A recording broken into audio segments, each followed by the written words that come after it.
بسم اللہ الرحمن الرحیم۔ حضرات، آج 24ویں تراویح پڑھی گئی۔ اس میں امام صاحب نے پارہ نمبر 28 کی تلاوت کی، جو قد سمع اللہ سے شروع ہوا تھا۔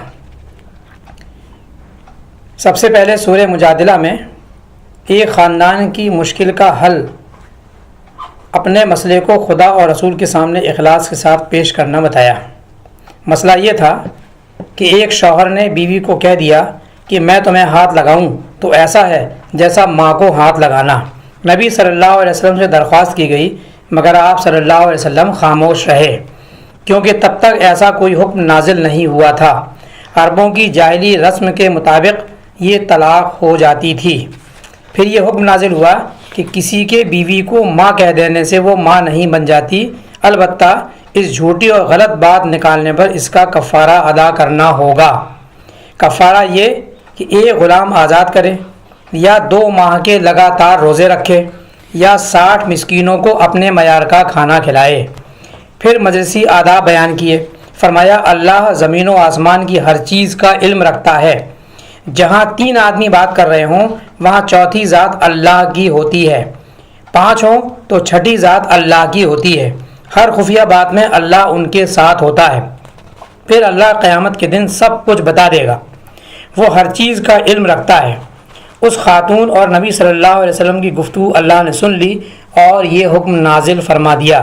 اس حکم کی روح سے آج کل کے خدا ترس علماء اور فقہا عوام کی سماجی اور گھریلو مشکلات کا حل قرآن و سنت کی روشنی میں نکال سکتے ہیں۔ قرآن و سنت کی روشنی میں اجتہاد کا راستہ قیامت تک کھلا رہے گا۔ پھر سرگوشی سے منع کیا گیا، خاص طور سے گناہ اور ظلم کی بات اور رسول کی نافرمانی کے لیے سرگوشیاں اللہ کے نزدیک کفر کی بات ہے۔ لوگوں کے لیے تنگ نظری اور تکلیف دینے سے بچنے کا حکم دیا گیا۔ پھر سورہ حشر میں منافقین کو آگاہ کیا کہ یہود مدینہ سے سبق لیں کہ کس طرح انہیں اپنی حرکتوں کی وجہ سے مدینہ سے اجڑ کر جانا پڑا۔ اللہ کے سامنے کوئی ناقابل تسخیر نہیں ہے، ان یہودیوں کے کوئی کام نہیں آیا۔ پھر مسلمانوں کو فرمایا کہ اللہ سے ڈرو اور اس بات کی فکر کرو کہ کل کے لیے کیا سامان تیار کر رکھا ہے۔ اللہ کو سارے اعمال کی خبر ہے۔ ان لوگوں کی طرح نہ ہو جاؤ جو اللہ کو بھول گئے تو اللہ نے انہیں ان کا اپنا نفس بھلا دیا، یہ نافرمان ہے۔ فرمایا جنتی اور دوزخی دونوں برابر نہیں ہو سکتے۔ پھر دلوں میں نرمی پیدا کرنے کے لیے بتایا کہ اگر یہ قرآن پہاڑ پر نازل کر دیا جاتا تو اللہ کی خشیت سے ریزہ ریزہ ہو جاتا۔ کیا تمہارے دل پتھر سے بھی زیادہ سخت ہو گئے ہیں جو تم اپنے کو سزا کا مستحق بنا رہے ہو؟ پھر سورہ ممتحنہ شروع ہوتی ہے۔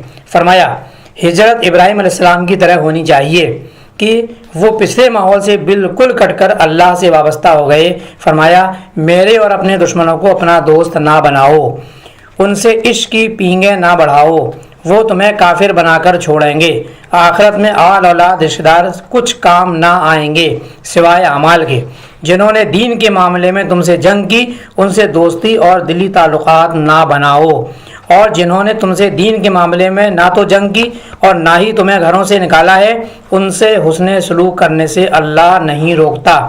مسلمان مرد کا کافر عورت سے اور مسلمان عورت کا کافر مرد سے نکاح حلال نہیں ہے۔ جو عورتیں اسلام قبول کر لیں ان سے بڑی بڑی برائیوں سے بچنے کا عہد لے لو۔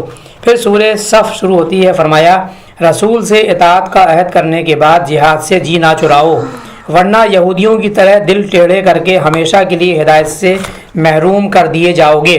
عیسیٰ علیہ السلام کے معجزات کے باوجود ان کا انکار کر دیا اور اسلام کی مخالفت کر رہے ہو، اسلام ہر حال میں غالب آ کر رہے گا۔ فرمایا دین کی راہ جان مال سے جہاد ہی کامیابی کا راستہ ہے۔ اللہ کی مدد سے دنیا اور آخرت میں فتح اور کامیابی حاصل ضرور ہوگی۔ دنیاوی فتح بھی قریب ہے جو تمہاری دلی تمنا ہے۔ عیسیٰ علیہ السلام کے حواریوں نے ان کی پکار پر لبیک کہا، ایسا تم بھی رسول صلی اللہ علیہ وسلم کے ساتھ کرو۔ پھر سورہ جمعہ میں فرمایا کہ حضرت محمد صلی اللہ علیہ وسلم حضرت ابراہیم علیہ السلام کی دعا کے نتیجے میں رحمت بنا کر بھیجے گئے ہیں، ان کی قدر کرو۔ یہودیوں کی سازش میں پڑ کر اس فضل سے محروم نہ ہو جانا۔ یہودیوں نے توریت کا بار نہیں اٹھایا، قدر نہیں کی، روز گدھے کی طرح ہو گئے جس پر علم و حکمت کی کتابیں لدی ہوں اور اس بیچارے کو پتہ ہی نہ ہو۔ اللہ ظالموں کو ہدایت نہیں دیتا۔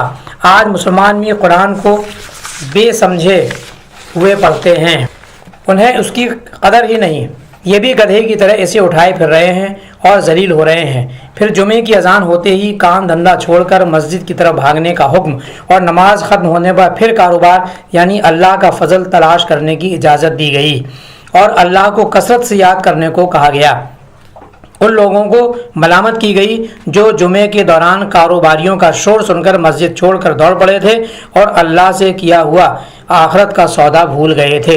پھر سورہ منافقون میں منافقین کا طرز عمل بیان ہوا۔ پہلے رکوع میں بیان کیا گیا کہ یہ قسمیں کھا کھا کر ایمان جتاتے ہیں، حالانکہ ایمان کا اظہار عمل صالح سے ہوتا ہے۔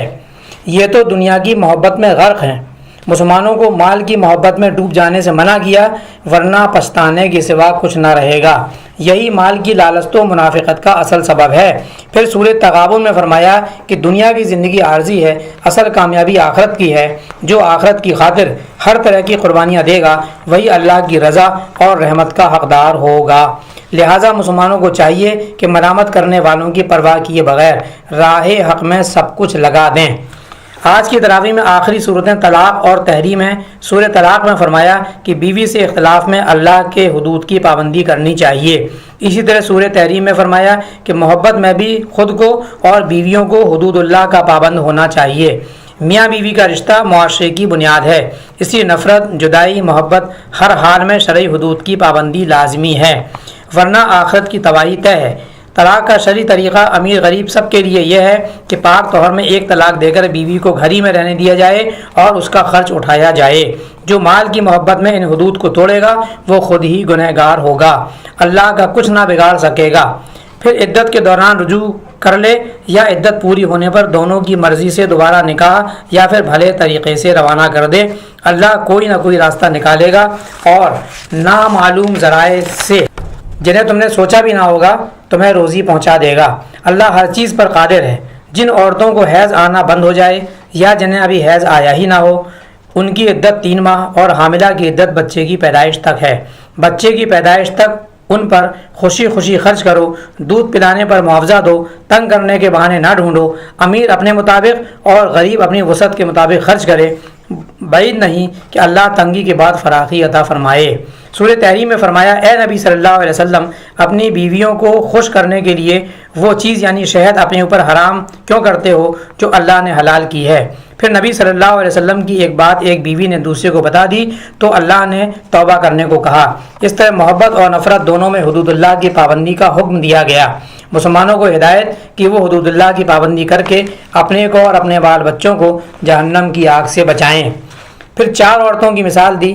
فرعون کی بیوی حضرت آسیہ اور حضرت مریم نے ایمان اور عمل صالح سے بڑا درجہ پایا، اور حضرت نوح علیہ السلام اور حضرت لوط علیہ السلام کی بیویاں نافرمانی کی وجہ سے عذاب کا شکار ہوئیں۔